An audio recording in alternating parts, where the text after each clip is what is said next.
গেল সোমবার জুলাই জাতীয় সনদের খসড়া প্রকাশ করেছে জাতীয় ঐকমত্য কমিশন। অন্তর্বর্তী সরকারের প্রধান উপদেষ্টা অধ্যাপক ডক্টর মোহাম্মদ ইউনূসের তত্ত্বাবধানে ঐকমত্য কমিশনের বিভিন্ন রাজনৈতিক দল ও জোটের সঙ্গে সংলাপে উঠে আসা বিষয়গুলো নিয়ে খসড়াটি প্রস্তুত করা হয়।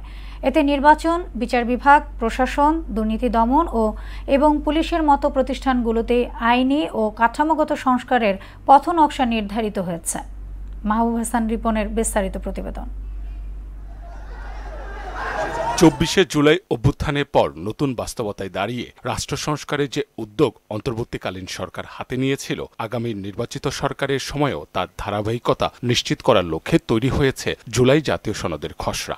সারা জাতিকে সগৌরবে উচ্চকণ্ঠে তার ঐক্যকে পৃথিবীর সামনে তুলে ধরতে উজ্জীবিত করেছে। খসড়ায় অঙ্গীকারনামায় ৭টি বিষয়কে অন্তর্ভুক্ত করেছে জাতীয় ঐকমত্য কমিশন, যেখানে প্রথম অনুচ্ছেদে বর্ণিত হয়েছে স্বাধীনতা পরবর্তী নানান সংগ্রাম ও ইতিহাসের কথা।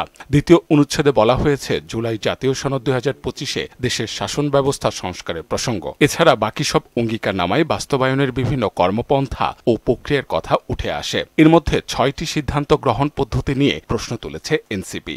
যদি কোনো বিষয়কে অনুল্লেখ করে বাদ দিয়ে জুলাই ঘোষণাপত্র প্রণয়ন করা হয়, সেক্ষেত্রে সেই জুলাই সনদে আমরা স্বাক্ষর করব কিনা সেটা অবশ্যই বিবেচনাধীন। জাতীয় ঐকমত্য কমিশনের জুলাই সনদের খসড়া প্রকাশ নিয়ে বিরূপ প্রতিক্রিয়া জানিয়েছে জামাতে ইসলামী। দলটির নায়েবে আমির আব্দুল্লাহ মোহাম্মদ তাহের সাংবাদিকদের জানান, জুলাই সনদের খসড়া অসম্পূর্ণ এবং কিছু অংশ বিপজ্জনক। এটা চূড়ান্ত হলেও তা মেনে নেবে না তাদের দল। এই ব্যাপারে কোনো ধরনের ইঙ্গিত স্পষ্টভাবে নাই, বরং যেটা লেখা হয়েছে সেটা একেবারেই শুধু হতাশাব্যঞ্জক নয়, এটা ডেঞ্জারাস। তবে জুলাই সনদের খসড়ার সঙ্গে বিএনপি মোটামুটি একমত বলে জানিয়েছেন দলটির স্থায়ী কমিটির সদস্য সালাউদ্দিন আহমদ। বলেন, আমাদের সংশোধনী থাকবে ভাষাগত ও বাক্যগত। অঙ্গীকারের বিষয়ে আমরা একমত। আমরা প্রাইমারিলি একমত, শুধু কিছু কিছু শব্দ বাক্য ওনারাই বলেছেন যে যদি কারো কোনো অবজেকশন থাকে এই ভাষাগত দিকটা একটু সংশোধন করে আপনারা দেন। ৩১ জুলাইয়ের মধ্যে রাজনৈতিক দলগুলোর সঙ্গে আলোচনা সমাপ্ত হবে আশা করছে কমিশন। সহসভাপতি আলী রিয়াজ বলেন, সংলাপে যেসব বিষয়ে রাজনৈতিক দলগুলো ঐকমত্যে পৌঁছাবে সেগুলো নিয়েই জুলাই সনদ চূড়ান্ত করা হবে। জাতীয় সনদের টেক্সটের একটা খসড়া আমরা দিয়েছি রাজনৈতিক দলগুলোর কাছে।